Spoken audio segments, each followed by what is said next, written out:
time for another prediction video.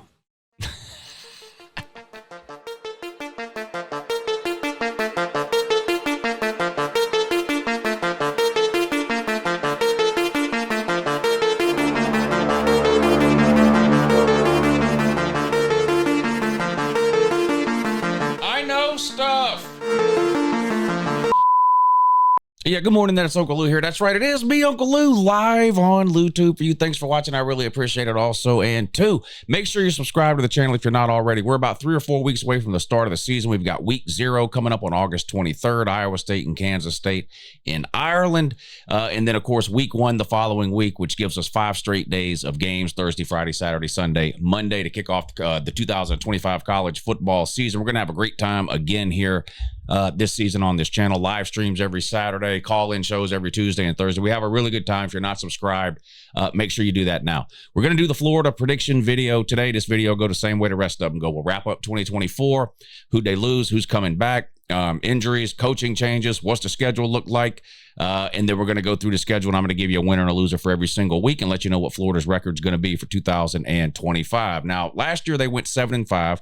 These are regular season previews, obviously not talking about anything conference championship game, bowl game, playoff, nothing like that. We're just talking about the regular season here. So 7-5 last year with one of the more difficult schedules in the SEC.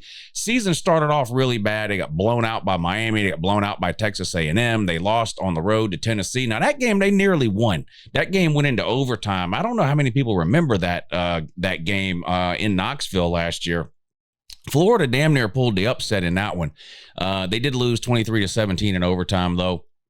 And then they lost to Georgia, got absolutely destroyed by Texas, but then they turned it around. They won their last 3 regular season games, including 2 games which really not very many people saw coming. They beat LSU and Ole Miss. Now, both of those games were at home, and that's going to be a key factor when we look forward, I think, to this year's Florida schedule, which, of course, when it comes to the SEC, is the same schedule as last year in terms of the teams that they play.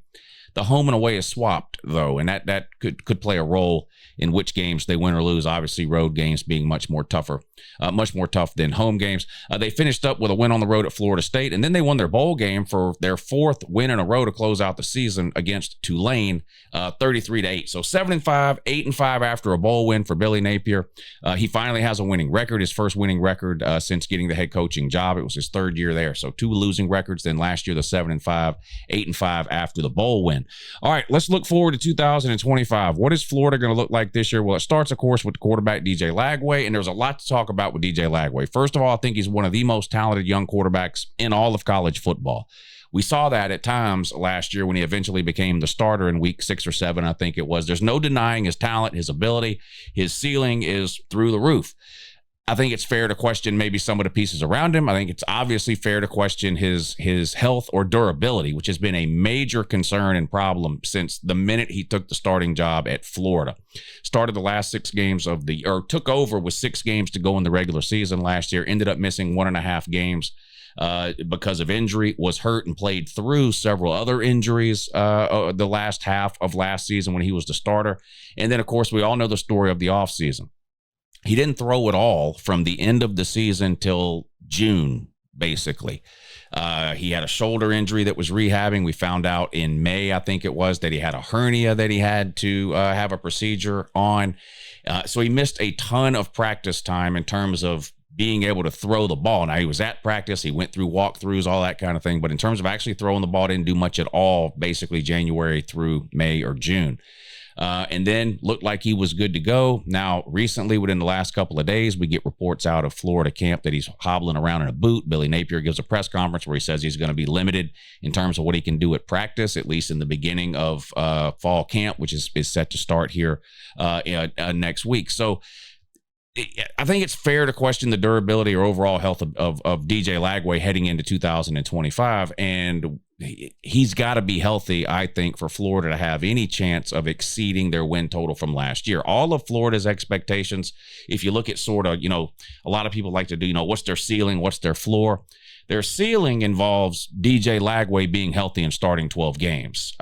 Whatever you think Florida's ceiling is, if you think their ceiling is 8-4, if you think their ceiling is 10-2, whatever you think Florida's ceiling is, they're not hitting that ceiling without a healthy DJ Lagway for 12 games in the regular season. So you have to tell both sides of the story when it comes to quarterback DJ Lagway. Yeah, extremely talented. Played well at times last year. A lot of turnovers. I think he had 11 or 12 turnovers in 6 starts. Something like that. Anyway, but that's typical of any true freshman quarterback, generally speaking. It's not an indication that there's some kind of a bad quarterback. And usually you see a big step forward, not just for quarterbacks, but just players in general, year 1 to year 2. How much will all that missed practice time affect Lagway's ability to take that next step? I mean, we're not really going to know the answer to that until the season starts. So what's going on around DJ Lagway? Well, obviously, Billy Napier is back. I say obviously. It wasn't really that obvious until the last month of the season whether or not Napier would be back this year. I think he sort of saved his job with a couple of sort of surprising wins at the end of the year against Ole Miss and LSU, wins that a lot of people didn't count on and didn't see coming, and sort of got him over that hump of under 500, which he had been stuck at the 2 previous years. He does technically have an offensive coordinator, but looks like he's still going to be calling his own plays again, which I think is a huge mistake, not just because it's Billy Napier. I don't like any head coach calling their own plays. I just think there's too much on the plate for a head coach to be worrying himself with coordinator responsibilities. So we'll see how that sort of plays out offensively for Florida this year. But DJ Lagway, talk to him. One of the most talented young quarterbacks in the country. There's no denying it. The schedule, ridiculously hard again for Florida. 5 teams that finished last year in the top 20, in addition to LSU and Texas A&M. So they've got 7 top 25 teams out of 12, most likely, that they're going to play this year. Some tough non-conference games as well. It's going to be a difficult road to hoe for Billy Napier and the Florida Gators. Lagway was the number 1 quarterback coming out of high school a couple of years ago. We got to see him play the second half of last season. We've talked enough about him already. If healthy for the entire season, I think Lagway's probably a Heisman candidate if Florida can win enough games. You know, whether you think it's right or wrong, generally speaking, Heisman winners tend to win 9 games more, something like that. Even you look at Travis Hunter from last year, Colorado was 9-3. They weren't a great team, but they got to that 9-win mark. You know, 5, 6, 7 win teams, you generally don't produce Heisman winners. But if Lagway stays healthy and Florida can get to 8 or 9 wins, I think he'll be in the conversation for the Heisman. I think he's got that much. Talent. He was 6-1 as a starter last year. Mentioned that already too. Now, one thing where I think Florida's is improved over last year is the backup quarterback situation. Remember, Mertz was a starter last year. He got hurt, so that's how Lagway became the starter. And then behind him, you had really not much at all. They've got Harrison Bailey. Now, he hasn't set the world on fire, but he's been in college forever. In fact, this is his 4th school. He was at Louisville, I think, last year. And now he's at Florida. So he's got a lot of experience. So if something does happen to DJ Lagway over the course of the season, and unfortunately, because of the number of injuries he's already suffered early on in his career, it seems likely he probably will miss some time. Quinn Ewers kind of suffered this at Texas, missing time almost every year he was there. I think Florida's in a better situation at quarterback if Lagway has to go out for a little while than they were last year. So that's one thing to keep an eye on there offensively for Florida. I really like their running backs too, which will take a load off, whether it's DJ Lagway or if he's unable to go, Harrison Bailey. Having a good running game, of course, can be a quarterback's best friend. That, and I guess maybe a really good tight end, which, they've got one of those too. But Jaden Baugh and Jacoby Jackson, physical running backs, both have the ability to take it to the house from long distances. I mean, these are 2 really good running backs. We'll see if the offensive line is able to open up some holes for them. But again, a good running game, no matter how good or bad your quarterback is, a good running game going to make that quarterback better and more comfortable. Dallas Wilson at wide receiver should have a good another good season. Vernell Brown comes in, UCLA transfer.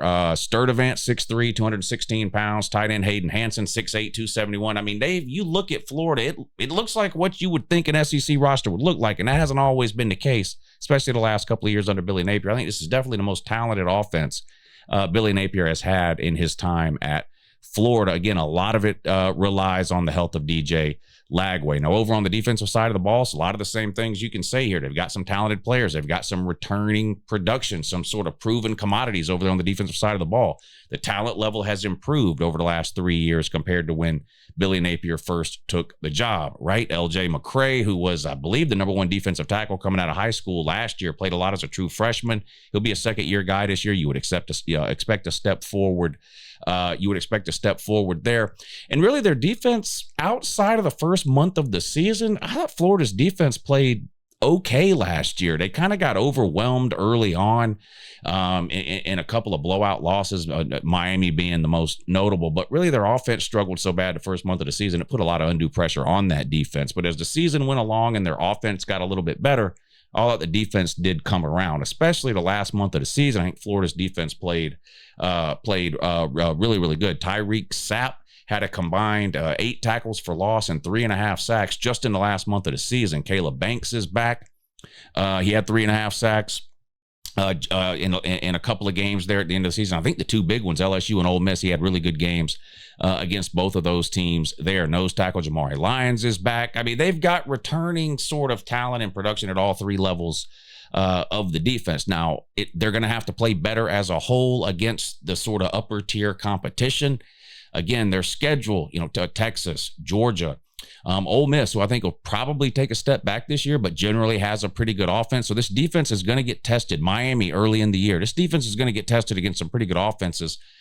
Can they play better enough overall to maybe win a couple of those games that they lost last year? We're going to find out here in a second. What does Vegas think about Florida and Billy Napier and DJ Lagway's chances in 2025? Well, probably not surprised to hear that they're not very high on Florida. The expected win total is 7.5. Now, a lot of that has to do with the schedule, which you've been staring at since the video started here. And there's no denying it. It is a brutal schedule.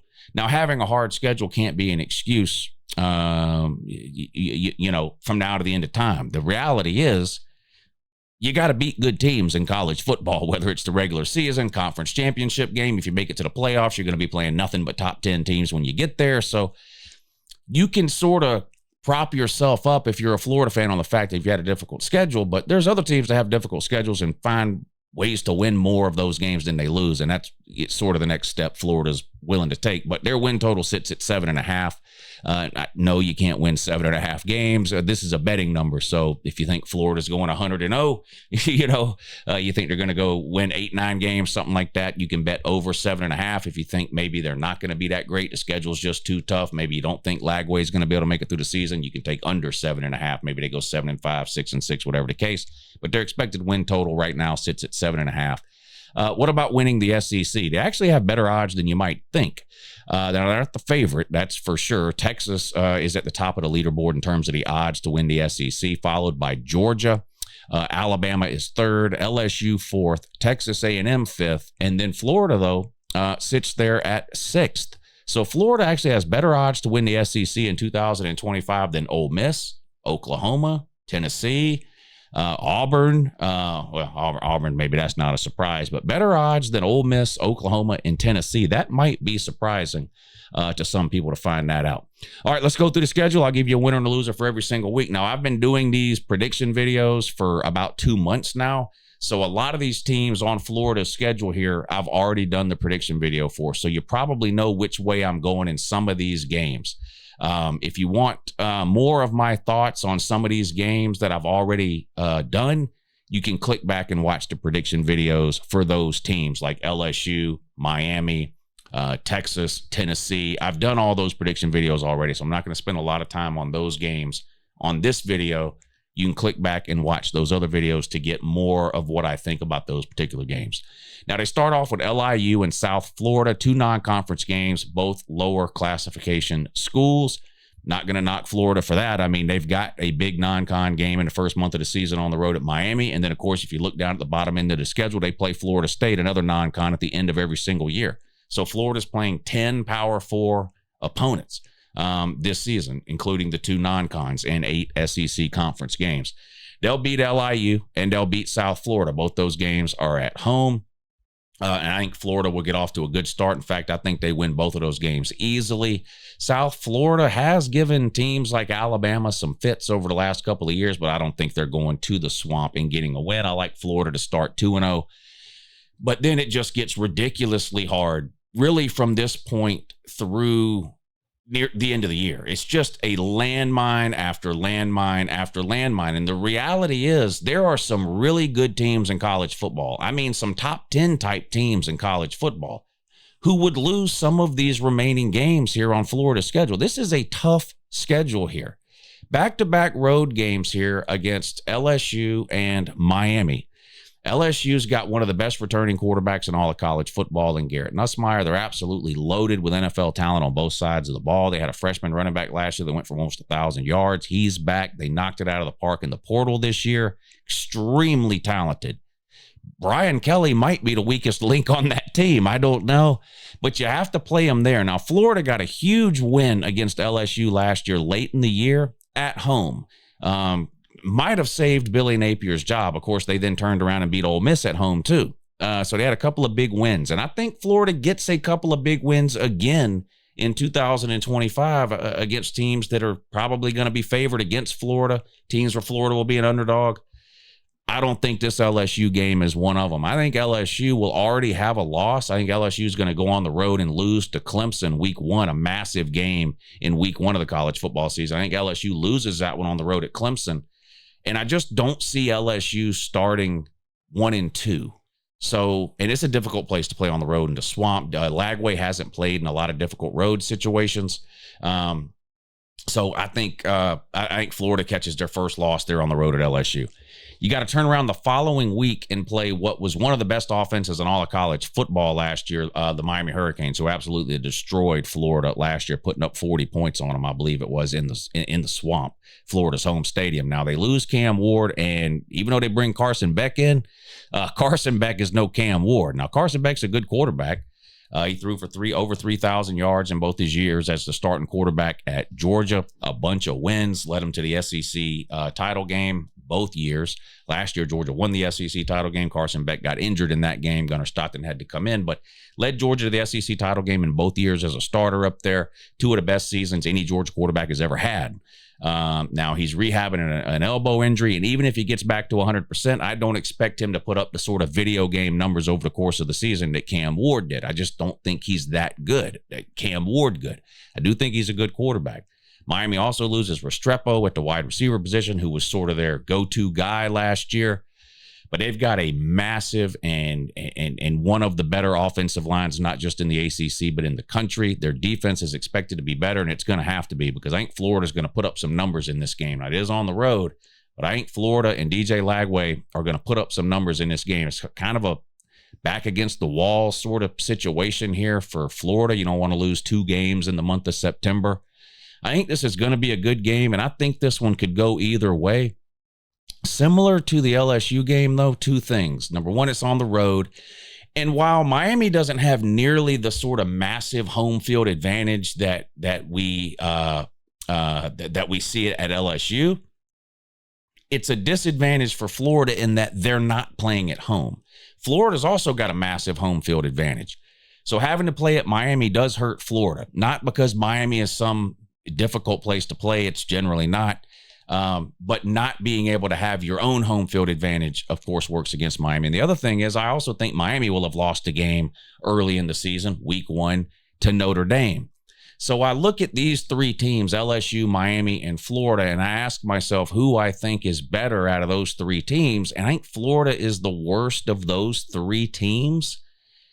And if one of these teams of those 3 is going to lose 2 games in the month of September, I've got to give it to Florida. I think Florida loses on the road at Miami. They are 2-2 to start the season. They head into their first bye week, the last week of September. Come out of the bye week and they host Texas. I mean, I'm telling you, this is just an absolute nightmare of a schedule. There's no denying. Florida fans are right when they talk about how hard the schedule is. People who say, well, you got to play hard, you got to win hard games. If you're a good team, you'll win, you'll beat good teams. Those people are right too. But this is a brutal schedule. Come out from the bye week, and you know what? I've done the Texas version of this video already. Again, you can click back and watch it if you want to hear more of my thoughts on this game specifically. I think Florida wins this game at home. For the same reasons I think Miami and LSU beat Florida in the previous weeks. I think this is Florida's sort of back against the wall moment. They have a bye week. So you get 2 weeks to prepare. It's a home game. It's probably the biggest home game of the season. They do play Florida State at home to close the season out. And I know that's an in-state rival. And in most years, that would be one of their biggest home games of the year. But Florida State's just been so bad. I think this is definitely the most important home game of the year for Florida. I think they're sitting at 2-2. This game becomes kind of a turning point in the season. If they drop this game and they're 2-3, the Fire Billy Napier people are going to be, loud and everywhere. I think Florida gets the win at home against Texas, a massive upset. I think Texas is a really good team. I've got them ranked in my top 5 heading into the season. I think Texas could win it all. I mean, I think they're extremely talented. But nobody went undefeated in the SEC last year, including Texas. So even if you think Texas is going to be really good, they're probably going to drop a game or two somewhere. I think they lose this one. I think Florida gets a win. The biggest win of Billy Napier's career with a home win against the Longhorns. But then they got to go on the road again. Texas A&M. I'm high on Texas A&M. I like Mike Elko. You look at Mike Elko and what he did at Texas A&M in year 1 last year, and you wonder what the hell has Billy Napier been doing for 3 years? You can talk to me about the schedule all you want. Yeah, Florida had a really hard schedule last year. What about the 2 years before that when Billy Napier was busy with losing records? Anyway, I'll take Mike Elko over Billy Napier, especially with it being a home game for Texas A&M. I think Florida goes on the road after a big win against Texas and loses to the fake service academy, Texas A&M. That's their 3rd loss. They're 3-3, hovering around the 500 mark here. Then you come back home and play Mississippi State. This should be one of the worst teams in the SEC. They were last year. They might go winless in the SEC this year. They're really, really bad. I think Florida gets a win at home. Then you get a bye week, and then you have the Georgia game. This is another one of those games that you could toss into the hat for biggest game of the year for Florida in any given year. Florida fans have talked a lot about this game since it was played. I've never seen a fan base brag about losing a game before until Florida fans talk about this Georgia-Florida game from last year. It's a weird situation. Lagway started this game, it got hurt and didn't finish. And I guess they were winning early in the first quarter, and then Lagway got hurt or whatever it was. I mean, it's also true that Georgia threw 3 interceptions in this game and still won the game by 2 touchdowns. It wasn't a close game in the end. Georgia won by 2 touchdowns in a game where they turned the ball over 3 times. So I don't think Billy Napier's beating Kirby Smart. I think Georgia will be a better team in 2025 than they were last year. Now, they may not win the SEC. I'm not saying anything. I think they'll be a better team. I think their offense will be better. I think the offensive line will be better. The wide receivers will clearly be better. Quarterback, I'm not convinced Gunnar Stockton will be as good as Carson Beck, but I think the play around him will be better than what Carson Beck had last year. And I don't know. Kirby has a way of winning these rivalry games that's really unlike anything I've ever seen from a Georgia coach. Georgia's got 3 rivals at Florida, Auburn, and Georgia Tech. They haven't lost any of them since COVID in 2020. And that, of course, Florida won that game that year. I think Georgia gets the win over Florida at the cocktail party. Florida's 4th loss of the year. On the road at Kentucky and on the road at Ole Miss. Very difficult to play back-to-back road games in the SEC. The good news is Kentucky, I don't think is going to be very good. They weren't very good last year. I think they only had 1 SEC win, I think, last year, and it was against Ole Miss. Now, they have played good at home at times, most notably against Georgia recently, but I don't think Kentucky's winning the game. I think Florida goes on the road, and this is a massive win here. It's sandwiched between 2 difficult games, Georgia and Ole Miss on the road, and sandwiched between that is on the road at Kentucky. So it's kind of a typical like trap game sort of situation, one that you could easily overlook and focus your attention on the Georgia game and then the road game at Ole Miss. I'm giving Florida, I think, a little bit of a benefit of the doubt here. I think they go on the road and get the win at Kentucky. Then it comes down to the Ole Miss and the Tennessee game. I think they're losing one of them. And since Ole Miss is on the road, and Tennessee can't win on the road, I'm giving Florida a loss to Lane Kiffin on the road. I know you beat Ole Miss last year, but look, if you're a Florida fan, then you know how tough it can be to play on the road in the SEC. It's one of the reasons you beat Ole Miss and LSU last year. It's because you had them at home, and they had to go on the road. It's hard to win on the road. You got to go to Ole Miss. I'm giving you a loss there. I'm giving you a win against Tennessee. Josh Heupel has really struggled on the road. It hasn't seemed to matter who the quarterback is, who the running backs are, whether the defense is good or bad. Plus, Florida damn near beat them last year in Knoxville. Again, that game went to overtime last year. So I'm giving Florida a win against Tennessee, and I think they will beat Florida State. I think Florida State might be the most improved team in the country in terms of number of wins. I mean, they could triple their win total. But when you win 2 games a year, it ain't that hard to triple it. You know, you triple your win total if you're Florida State. That puts you at, what, 6 wins maybe? It's a home game for Florida. I think Florida beats the soul out of Florida State. And that puts Florida at 7-5 with a couple of wins that people don't see coming generally right now. I don't think anybody outside of me is predicting Florida to beat Texas. I'm giving Florida a win there. A lot of people think Florida can't beat Tennessee. I'm giving Florida a win there. The Kentucky game could be tricky. I'm giving Florida a win there. And I've got Florida losing what are some pretty difficult road games. At LSU is one of the most difficult places to play in the country. At Miami, I think Florida could win that one. That's the one. If you're looking to take a step forward, you know, Florida was 7-5 last year. So if you're one of these people that goes, well, if we can get to 8-4, that shows improvement. Of the games I've got you losing, I think Miami might be the most winnable. Depending on what's going on with Carson Beck, you know, is he back to 100% from that elbow injury? And how much improved is that Miami defense? Because they got absolutely torched last year, particularly through the air. So if DJ Lagway goes wild in that game on the road at Miami and lights them up, you know, Eugene Wilson or Dallas Wilson, whatever his name is, the wide receivers down there have a big day. Florida could win that game on the road at Miami. If they do, then they could get to 8-4. I can definitely see Florida going 8-4. I don't think that's out of the realm of possibility. I do have a hard time finding much more than 8 wins on here. It would involve 2 or 3 massive upsets in order for Florida to get to 9 wins. You'd have to upset Miami on the road. I've already got you upsetting Texas at home. You'd probably have to beat either a Georgia or a Texas A&M. You know, you'd probably have to beat Ole Miss and Tennessee there at the end of the, I mean, it's just, it becomes difficult for me to find that 9th win, but I do think they could go 8-4.